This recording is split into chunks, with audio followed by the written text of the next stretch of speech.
Welcome back to Dos Amigos. This is part 2 of this incredible conversation with our brother over here. And we're talking his book, we're talking heritage, we're talking the struggle and the climb up.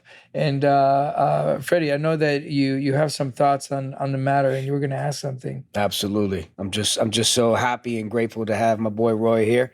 But do you think that after you put out your especially brand, with all the attention and the media that we got, because then the media gets involved, right? Yeah. And then the media wants to understand the craze, right? The craze. They want you to put it in some poetic one-liner, right? And for me, in those early days, I was just spitting my truth, kind of like the hip hop that we love, right? Like I was speaking like early Queensbridge, I was describing where I'm from, whatever.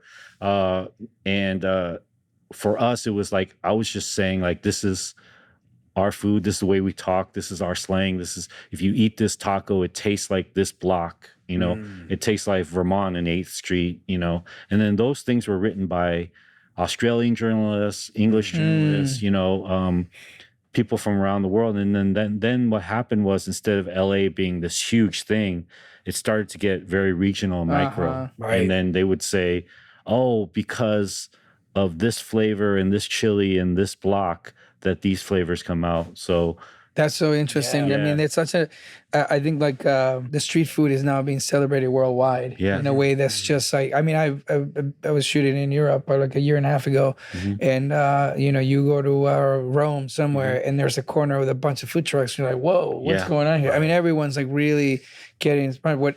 What do you think? What do you think changed in the view? What do you think this brought to people that it became such a worldwide phenomenon? We were right there in the middle of it all. And again, why was it an Asian fusion, Mexican, Korean, Koreatown taco truck that ended up being the focus of all this? But I can't speak for that. All I know is to tell you the truth. And we were there, and the time that we started cooking on the streets, there was a lot of racism around street food, and perception, right? Perception, they were called roach coaches, the loncheras and trucks were called roach coaches. The whole negativity and racism around the way that Western culture looked at Latinos, the water in Tijuana, diarrhea if you eat the food, it's dirty, it's roach coaches. These are words that like people were using to describe culture, to describe life. And what happened was, we just went out there with this truck. I think it was the technology and the social media and then the craze of everyone being able to access it. A lot of racism comes from ignorance and fear, right? And so finally, people that didn't have access to food trucks or street food or vendors, they were finally able to access things in their life because it was this new kind of hip thing. Right. And they realized it wasn't what they were led to believe. You know what I mean? It wasn't dirty. It wasn't gross. It wasn't a roach coach, and it was actually delicious, and we're all human, and this is culture. And so that all led to things moving from roach coach to gourmet. Right. And then all of a sudden, and that shows how powerful language is, right? You go from calling something a roach coach to calling it a gourmet food truck. Right. Then all of a sudden, that same person that was saying those things is now hiring that same truck for their kid's birthday party. Right? That's right. And that's all within 1 year. Circle of life. It's a circle of life. And then that leads to the next thing. Then all of a sudden, corporations and economy gets behind it. And the industry gets behind it. So all these things start to change. We see it in your guys' world with like storytelling. And the, different projects being funded now, and then people like yourselves becoming producers and, and investors, and, bringing in stories that were not brought in before. All of that stuff changes. It really does change. And to your point, it takes individuals like you to say that fusion is not only allowed, right? I mean, we always talk about this. They always try to make us, you're either Korean or you're American, or you're either Latino or you're American, And we always talk over here about the 200%. Like, why can't I be 200%? I mean, to 100% of that, 100% of this, and that's what makes it really special. I think that the idea that these collaborations with flavors and culture that happen in the streets now have a moment in pop culture worldwide. You know, these are restaurant ideas that were never allowed to be because they weren't allowed to play nice with each other. You know, they weren't seen as mainstream. They weren't seen as crowd pleasers or you know. And so that's what I think like what Kogi did in such a in such an iconic way is that it allowed it for it to be like, why not? All these fusions were happening in the streets, but they were never allowed to be a real business. You know, I'm a strong believer in like the cream rises to the top, right? Like good is good, right? Like I have family members in Chicago and Wisconsin who don't know anything about acting, nothing about movies or TV, but they can sit there and they can tell you if an actor is good or not, or if the thing that they're watching is good or not, because they have this sort of instinct, this visceral reaction to it. And I just think that part of what made you successful is that you were telling your truth. This is your truth, right? This food was your truth. And good is good. You know, people got over this sort of like, oh, how could you merge sort of Korean and Mexican? And then once they took a bite, they were like, damn, this thing is good. Yeah, right? you know, and that truth goes back, it goes back deeper than just the beginning of the truck. You know, like I grew up around Latinos my whole life, you know. That's why I really want to do this podcast. It just like, it feels comfortable to me. It feels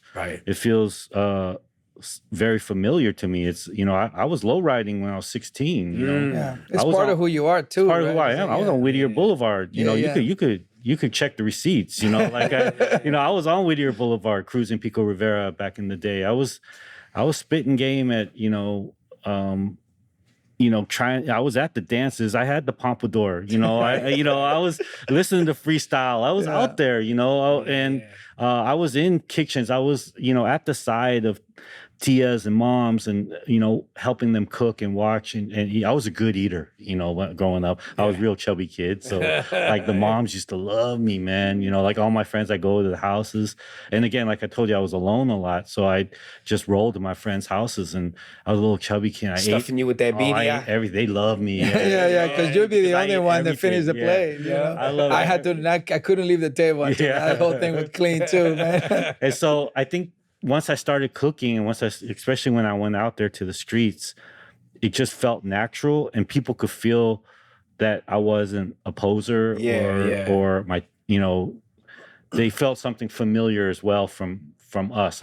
I want to believe, you know, and even from the early nights, we would come back because just so y'all know, the trucks here in Los Angeles, we're like our own subculture. We're like the kind of like the gangs of the movie The Warriors. You know? Like we go back to our own little kind of like compounds at night. Right. So at night we all chug back to these. There's three or four big compounds here in Los Angeles. One up here in the Valley. There's one on Slauson and one in downtown LA, and then one in Huntington Park. And basically all the trucks you see out there on the streets, we all go back to one of these four compounds. And in these four compounds, they're surrounded by these big cinder block walls. And it's like a big prison yard, but but if a prison yard was like a musical. You know? It's like with colorful trucks, and bunch of like ladies, tias that are really bossy, but in charge and amazing, and that have been working all day. And then there's so much gossip. Yeah, street gossip, as you all know, it's the best about gossip. each other or about everything. Everything. Nothing's off limits. Come on, nothing's off limits. There's so much gossip, and then so you think they're not. You know, the ladies got eagle eyes, man. You think they're not gonna notice like a bunch of Asian guys coming in on a truck, you know? So they spotted us right away, but we were accepted right away and loved, and they tasted our food and they're like, oh. I was going to ask you that. Have you ever had like a straight up like Mexican tia, like taste your food, taste your burritos, taste your tacos? From the early days, they knew too. You know? What was their reaction to something like that? I got my nickname. They call me Papi Chulo. Papi Chulo! From day one of And Kogi. you get that papi chulo level of difficulty 11, bro. That's difficulty 11. That's it. From day one, they christened me. They christened me like, at first they were just like, who are they? Everyone was on watch. Again, like a prison yard. Everyone was on watch. Also, your truck is so beautiful. Our truck, we pulled in. Right. Everyone's, whistling. Everyone's like, who is this? They knew everything. They knew everything about us from day one, Yeah. And then they tasted the food. Then I got. ¿Quién es este? I'll tell you exactly what happened. Burrito de Correa. Yeah, exactly. Vamos a ver. The day I fed everybody the food, it was almost like I walked out of this pile. Yeah. And I had like lipstick marks all over. Seriously, it was like a movie. That's what happened on day one, and we haven't looked back since, I am so happy that we were able to do this episode with you, Roy, because what we've been trying to, and I'm going to use this word that's like so taboo for everybody, but we've been trying to preach for so long, is that we all share the same passions. Our cultures are coexisting together for decades and decades and hundreds of years in this country. And they're not allowed us to actually acknowledge that we're not only in the same room together, but we're all winning and losing together, And I think the idea that we can bring all of our cultures in one room, and whether it's an industry, whether it's a project, whether it's a movie, whether it's a business, whatever it is, you have an opportunity to tell everyone, hey, we've never been different. We all want the same thing, right? Especially when we're in America, man. I love what you're saying, because it's going to be even more difficult as we move forward with the algorithms and technology and AI and all these things. They're going to make us categories. Everything is so categorized. Everything is so binary. It's either you're this or that. I think that's why it's even more important for us that are the last legs of these legacies to continue to speak our truth, share our truth, and try to shape culture moving forward. We can't stop it, but we can at least continue to water the garden, because there was a very special time. I mean, the times that we talk about at dinner, we come from an era of hip hop where it didn't really matter race. You were part of crews, right? Like if you could b-boy, it didn't matter what color, race. You were, you're in. right? You had to be nice. You had to be nice. You just had to be nice, And there's something about that I want to translate in the right words, in the right expression for the future. I want to still make it. I want to make it relatable and use the language that the algorithm can pick up on or whatever. But there's something about that I want to continue. And you were just talking about that, is that, we're all here together. We spend so much energy separating each other. What if we spent that energy like really, investing in each other? Like, imagine where we could be. Right. I mean, look what you did, right? As a civilization. Everybody really frowned upon cross-pollinating. Right? They're like, okay, you stay your lane. You live in this block. They live in that block. But look at what happened when you cross-pollinated. Look at what happened when you took what you knew, what you grew up with, and embraced the culture that you were being raised around, right? All of a sudden, magic happened. And you are not only feeding that community, but feeding others and welcoming other communities to discover the fusion and the gift of two cultures coming together in one truck. Thank you for picking up on that. That's and we're just food. We're like the lowest. Not the lowest thing, but we're like... But it's the most powerful and healing thing that our cultures have. Fusion happened in politics, in storytelling, in business, in the wealth gap, in education, in access to opportunities. You asked me earlier about why do I do these things. The reason I do them because I'm still out there on the streets every day feeding. Wow. And when you're out there, you're still plugged in and connected. And no matter how much we want to believe that the world has changed, it hasn't. We could go right now. I could take you block by block, city by city, for miles and miles, neighborhoods and schools that don't have Wi-Fi, that don't have access to nutritional food or fruits or vegetables.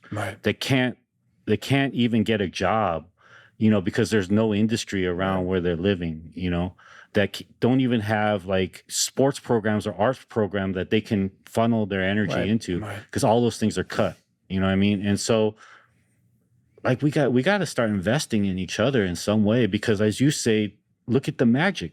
that happens when we strip away like all of the barriers and we just let who we naturally are grow. Man, we have no idea like how much magic there is out there in the world. And I hate to be so passionate about you guys, but like, don't hate to be. This is the place to be. I'm for real, like absolutely. We don't even know the potential of where we could be as humans, Do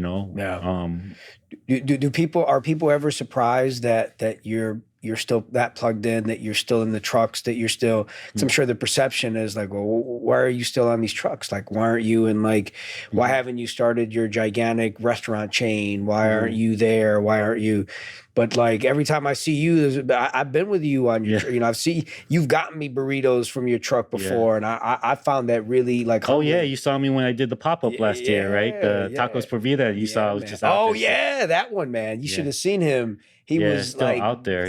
You were in it, but like why? Like for the people who wonder like why, and I know you just sort of answered it, but like I find that incredibly humbling that you're still like in the trenches where you clearly could be somewhere else doing other stuff. Thank you. I don't know. I think I on one end I don't know if people are too surprised because I think once they meet me they know like like I haven't gone anywhere, but I think a part of it is, it's what I love to do. You know, it's like, and I feel tapping into your 200% idea. I feel like I can do 200% of things. Like I can still use my brain for things and think about, other things or, manage projects or be a CEO of something, but I could still do that 100%, but I could still be on the ground 100%.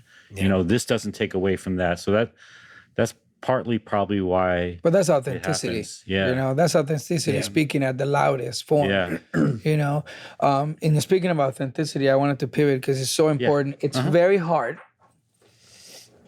to publish a book. Yes. Yeah. It's very hard.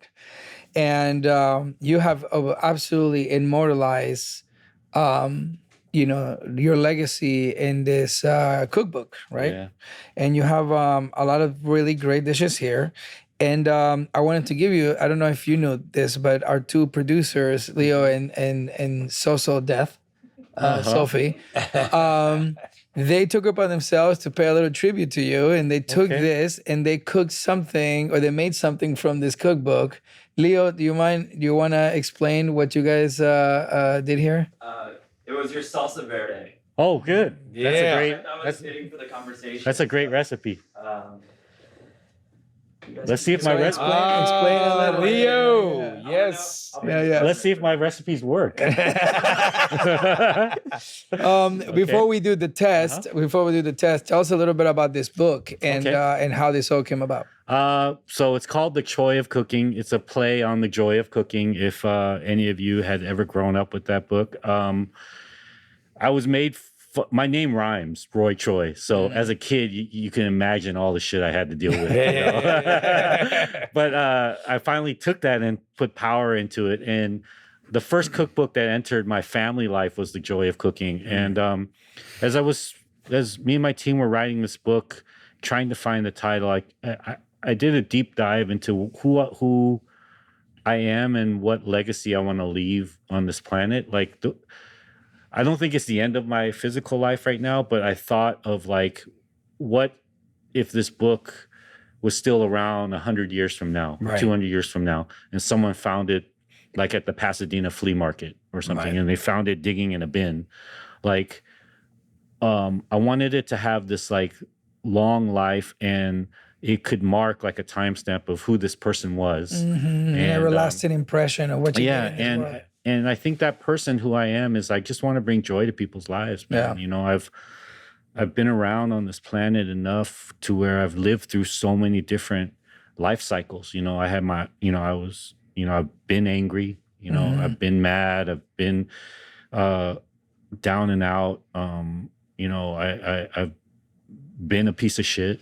I've been all the things that you go through in life. And I think where I finally have landed is I just want to bring happiness. That's where I want to do. And that's what this book's about, man. This book's about recipes and stories that bring happiness to someone's life, you know, and yeah, you know, cookbook's hard to write because any book's hard to write because like there's editors, man. Those editors, you know, consumers like this word better. Yeah, I like freestyle, man. They've so oh man. But I'll tell you this though, what you did in the cover. I mean, I see all the influences that we just talked about here. Yeah, you saw all the little pictures here. Yeah. Who's this right here?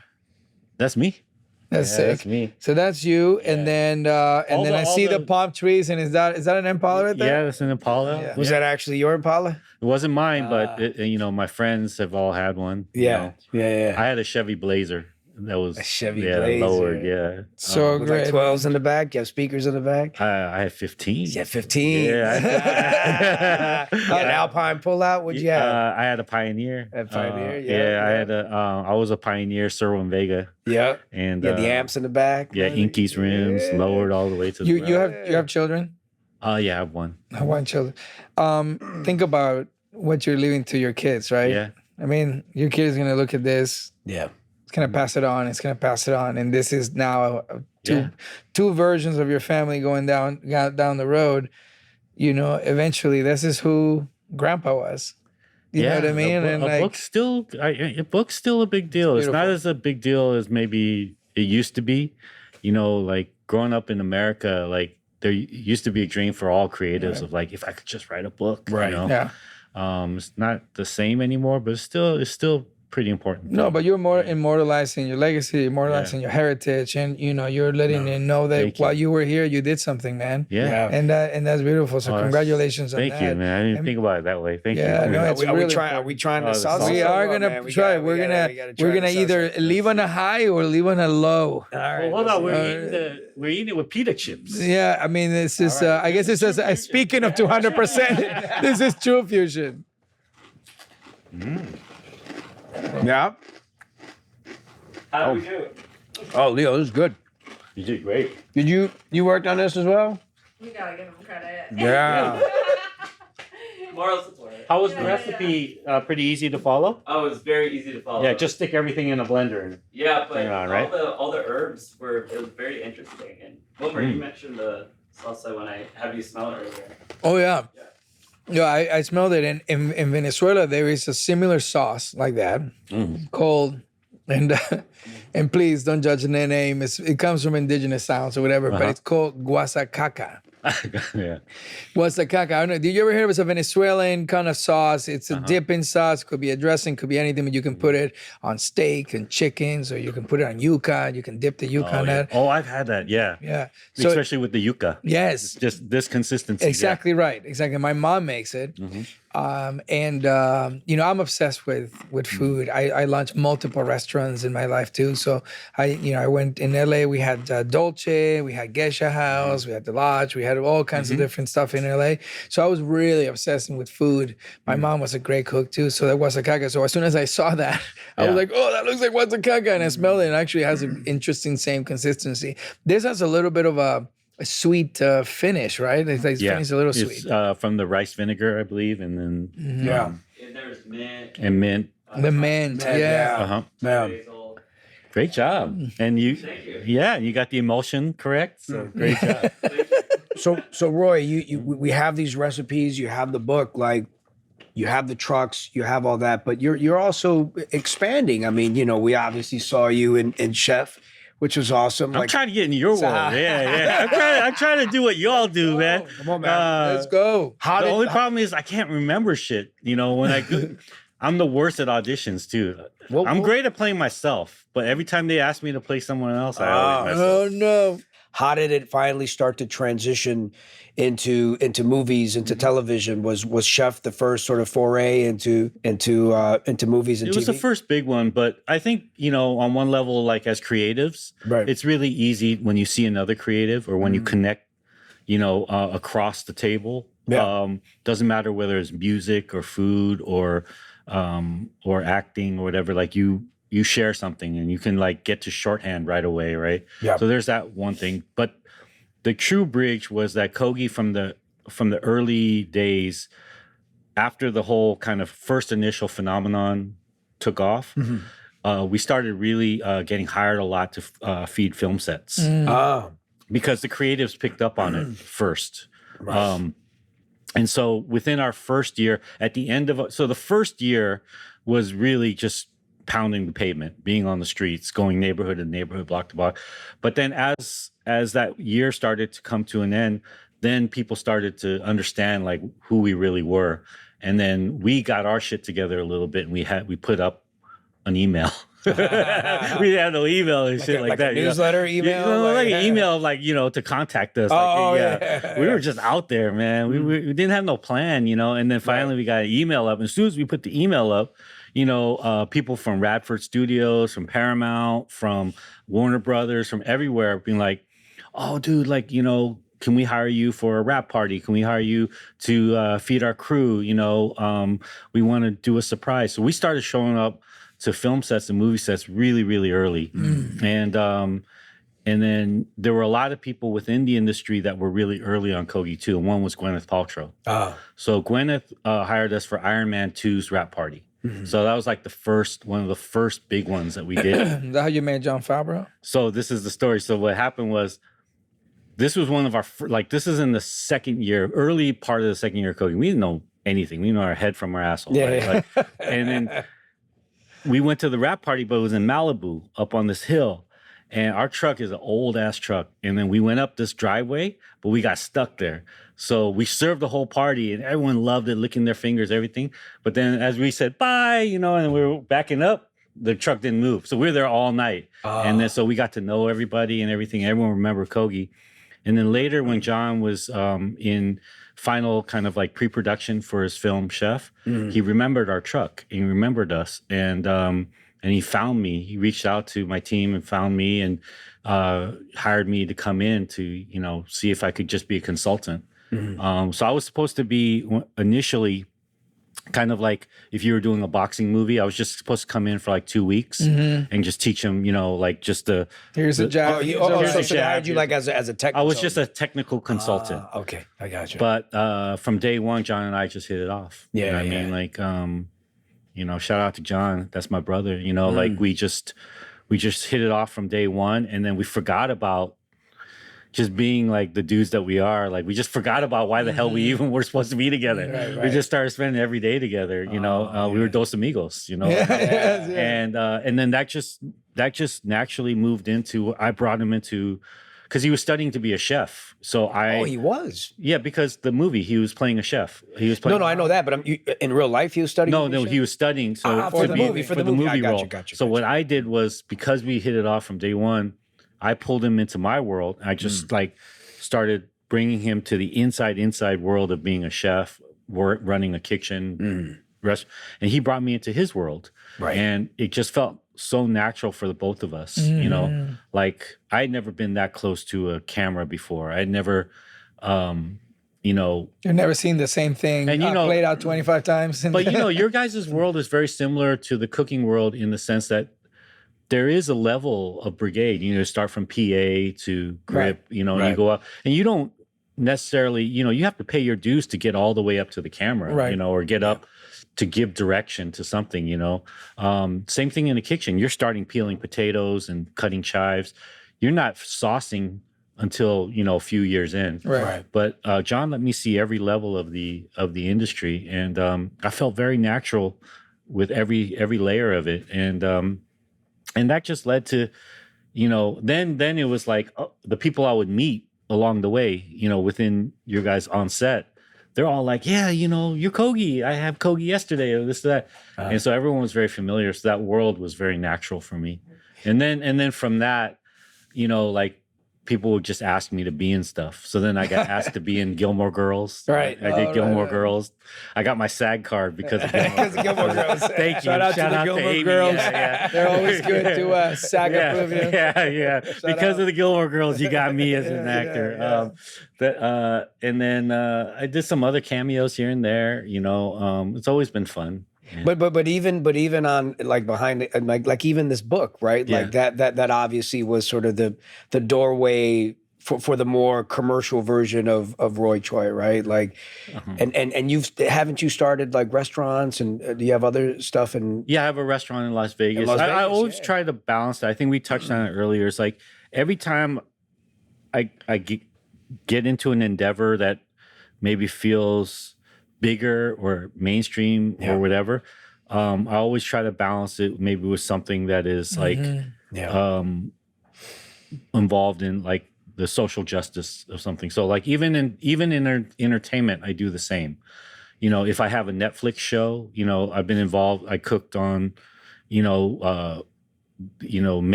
the Duchess of, where is she the Duchess of? Sussex. Sussex. Right. Yeah, sorry, man.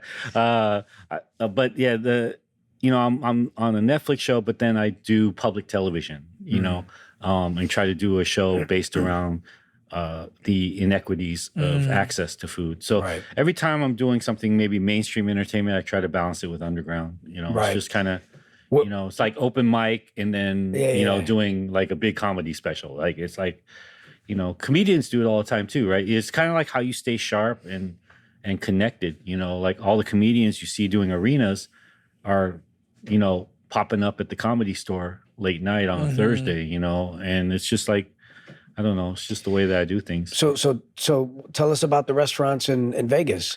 Yeah, I have 2 restaurants in Vegas. One is called Best Friend, and that restaurant is kind of like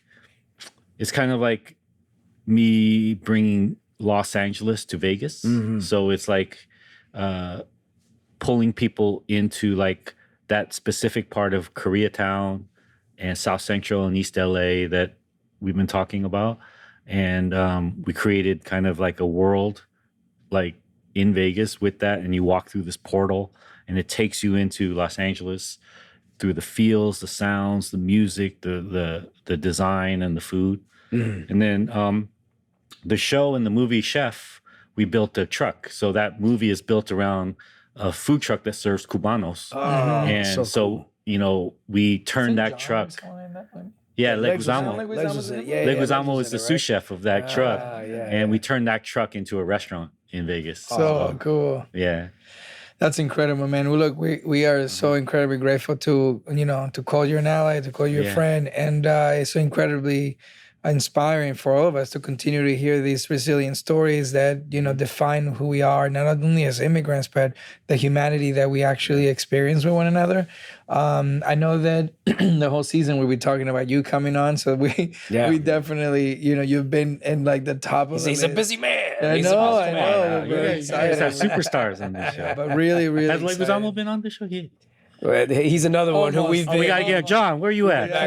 Come on, John, let's go. We'll do a partner piece. But John was like a moment from being available, and then all of a sudden, Christopher Nolan called him, and he's like, "Hey, there's this little movie called Odyssey." He chose Nolan over us. Yeah, come on. but John's heart is here with those amigos. Yes. Always. That's the most important. But we're so excited. Thank you, Roy. I appreciate it so much. And Roy, everybody get his book and watch his movies and the Gilmore Girls spot too, because that's going to be a really great moment. Gilmore Girls is crazy, yo. Yeah. Like that the fan base. I love you all. That fan base is amazing. It is crazy, dude. Hey, this is Freddy Rodriguez. And I'm Wilmer Valderrama. And thank you for watching or listening Dos Amigos everywhere you get your podcasts.